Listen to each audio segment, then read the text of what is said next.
سعودی عرب کی پولیس نے بتایا کہ ریاض میں بڑی عمر کے افراد کو مدد کے بہانے انہیں لوٹنے والے 2 غیر ملکیوں کو گرفتار کر لیا گیا ہے۔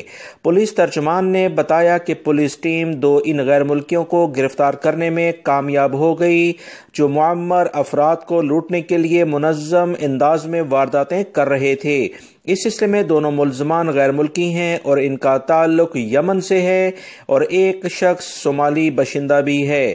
اس سلسلے میں مزید جو اطلاعات آئی ہیں کہ ملزمان کے پاس مختلف بینکوں کے پرانے ATM کارڈ ہوتے تھے۔ وہ ایسے افراد کی تلاش میں رہتے تھے جو معمر ہو یعنی بڑی عمر کے ہیں اور بینک سے رقم نکالنے کے طریقے سے واقف نہیں ہوتے تھے۔ ملزمان ایسے افراد کی مدد کرنے کے بہانے ان کا ATM کارڈ لیتے اور مطلوبہ رقم نکالنے کے بعد انتہائی مہارت سے ATM پرانا کارڈ ان کے حوالے کر دیتے تھے۔ مختلف بینکوں کے جعلی کارڈ ATM کارڈ انہوں نے اپنے پاس بنا رکھے تھے۔ ملزمان کے قبضے سے مختلف بینکوں کے 37 پرانے کارڈ بھی ملے ہیں۔ 10 موبائل فون، 31,000 ریال سے زائد رقم، سونے کے زیورات بھی برآمد ہوئے ہیں جو انہوں نے مختلف وارداتوں میں چرائے تھے۔ دوران تحقیقات مزید معلوم ہوا کہ ملزمان نے بڑی عمر کے افراد کے ATM کارڈ سے 7,20,000 ریال کی خریداری بھی کی تھی۔ پولیس نے ابتدائی تحقیقات کے بعد دونوں ملزمان کو ادارے پبلک پروسیکیوشن کے حوالے کر دیا ہے، جہاں ان سے مزید تحقیقات کے بعد چلان عدالت میں پیش کیا جائے گا۔ واضح رہے، بینکوں کی انتظامیہ کی جانب سے ATM کارڈ اور اکاؤنٹ کی حفاظت کے حوالے سے بار بار تمام صارفین یعنی کسٹمر کو بتایا جا رہا ہے کہ کسی انجانے شخص کو بینک کی معلومات کسی صورت میں نہ دیں، کسی کو بھی اپنا بینک کارڈ استعمال نہ کرنے دیں اور نہ ہی اس کا پن کوڈ یا پاس ورڈ بتائیں۔ بعض افراد ATM کارڈ پر پن کوڈ درج کر دیتے ہیں جو انتہائی غلط عمل ہے۔ ایسے افراد اپنے اکاؤنٹ کی رقم خود گنوا بیٹھتے ہیں۔ سعودی عرب میں موجود قیدیوں کے لیے اور ان کے رشتہ داروں کے لیے ایک اچھی خبر آئی ہے۔ تفصیلات کچھ یہ ہیں کہ سعودی وزیر انصاف نے بتایا ہے کہ مملکت کے دور دراز علاقوں میں موجود 71 عدالتوں میں اور 80 جیلوں میں قانونی چارہ جوئی کی سہولیات میں توسیع کر دی گئی ہے۔ سعودی اخبارات کے مطابق ان جدید سہولیات کے باعث قیدیوں کے دور دراز مقدمے کی سماعت اور ان کے خلاف دیگر قانونی اقدامات میں پیش رفت کا موقع مہیا کیا جائے گا۔ سعودی وزارت انصاف کی جانب سے کہا گیا ہے کہ خدمات مہیا کرنے کے لیے general service director of jail خانہ جات کے تعاون سے کوششیں کی گئی ہیں۔ اس سروس کا مقصد عدالتی عمل کو مزید تیز کرنا، قیدیوں کو عدالت لے جانے سے وابستہ وقت، نقل و حمل اور اخراجات کو بچانا ہے۔ واضح رہے، عدالتی خدمات کو ڈیجیٹل بنانا بھی وزارت انصاف کے اقدامات کا ایک بہت بڑا حصہ ہے۔ اس سے بہت سارے غیر ملکی اور سعودی شہریوں کو فائدہ ہوگا۔ وزارت کے ترجمان نے مزید بتایا کہ 300 سے زیادہ پیشیاں روزانہ کی بنیاد پر قیدیوں کے سلسلے میں کی جاتی ہیں۔ اس میں غیر ملکی اور سعودی شہری دونوں ہی شامل ہیں۔ وہ تمام غیر ملکی افراد جن کو عربی زبان نہیں آتی، ان کے لیے مترجم کا انتظام کیا جاتا ہے تاکہ انہیں مکمل انصاف کی جو بھی سہولیات ہیں وہ فراہم کی جا سکیں۔ انٹرنیشنل لیول پر ایک رپورٹ جاری ہوئی ہے جس میں دنیا کے محفوظ ترین ممالک کی فہرست جاری ہوئی ہے۔ الحمدللہ سعودی عرب ان ممالک میں ٹاپ 10 ممالک میں شامل ہے۔ سعودی عرب میں اس وقت سیکیورٹی ادارے جس بہترین طریقے سے اپنی خدمات پیشہ ورانہ طریقے سے ادا کر رہے ہیں، اسی بنیاد پر الحمدللہ سعودی عرب میں سیکیورٹی کا سیٹ اپ بہترین ہونے کی بنا پر امن و امان بھی قائم ہے۔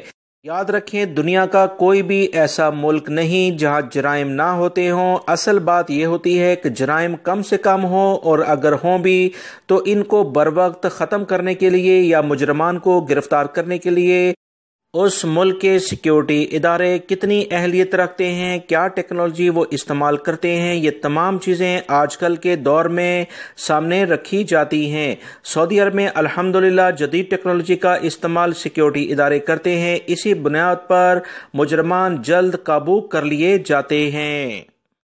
سعودی وزارت صحت کا کہنا ہے کہ وبائی مرض کرونا ٹیسٹ کے لیے مسلسل 2 بار اپوائنٹمنٹ کینسل کرنے پر تیسری بار 14 دن کے بعد وقت حاصل کیا جا سکے گا۔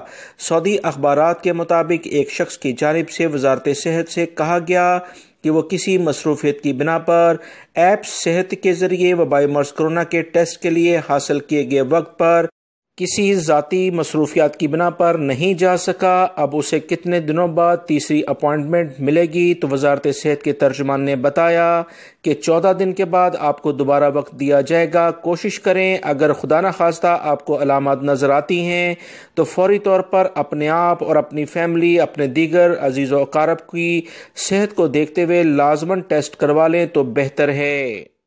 سعودی محکمہ جوازات نے کہا کہ وہ تمام غیر ملکی افراد اگر ان کے کفیل اور کمپنی ان کا اقامہ نہیں بناتے، ان کا اقامہ ایکسپائر ہو جاتا ہے تو انہیں مکمل طور پر حق حاصل ہو جاتا ہے کہ پہلے کفیل سے بغیر پوچھے وہ اپنا تنازل کسی بھی دوسرے کفیل کے پاس کروا سکتے ہیں۔ لہٰذا اس سلسلے میں غیر ملکی افراد کو پریشان نہیں ہونا چاہیے۔ اگر پہلا کفیل اور کمپنی آپ کا اقامہ تجدید نہیں کرواتا تو پہلی فرصت میں آپ تنازل کروا سکتے ہیں، اس میں کسی بھی قسم کی کوئی رکاوٹ نہیں ہے۔ دوسرا، اگر کوئی بھی کفیل اور کمپنی 3 مہینے تک آپ کی سیلری نہیں دیتے تو اس پر بھی آپ کے پاس مکمل اختیار ہوتا ہے کہ اپنا تنازل کسی دوسرے کفیل کے پاس کروا لیں، مگر اگر کفیل اور کمپنی نے کچھ سیلری کا حصہ، ہاف سیلری یا اس سے بھی کم آپ کو دے دی ہے تو اس پر یہ حق کسی بھی ملازم کا ختم ہو جاتا ہے۔ دنیا کے مختلف ممالک میں میڈیکل آپریشنز ہوتے رہتے ہیں جس کے بارے میں آپ نے خبریں سنی ہوں گی۔ جدہ میں بھی اپنی نوعیت کا ایک منفرد آپریشن ہوا ہے۔ جدہ میں ایک 50 سال کے شخص میں پیٹ میں کافی زیادہ درد ہونے کی بنا پر آپریشن کیا گیا تو 7.5 کلو وزنی ٹیومر نکال دیا گیا ہے۔ اپنی نوعیت کا سعودی عرب کی تاریخ میں یہ ایک بڑا کامیاب اور بڑا آپریشن تھا۔ اتنی بڑی اور اتنا بھاری ٹیومر کسی بھی شخص کے پیٹ سے نہیں نکالا گیا۔ ڈاکٹر نے بڑی کامیابی سے یہ آپریشن کیا جس پر اس پوری میڈیکل ٹیم کو تمام افراد نے مبارکباد پیش کی ہے۔ مریض کی حالت خطرے سے باہر ہے۔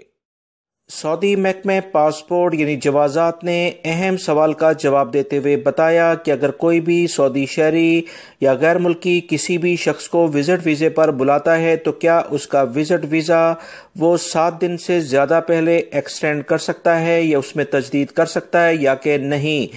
اس سلسلے میں سعودی جوازات نے کہا کہ لازمی طور پر جس کا بھی وزٹ ویزا آپ آگے بڑھائیں گے تو اس کے لیے لازماً انشورنس کروانی ہوگی۔ انشورنس کیے بغیر وزٹ ویزا 7 دن سے پہلے تجدید نہیں ہوتا ہے۔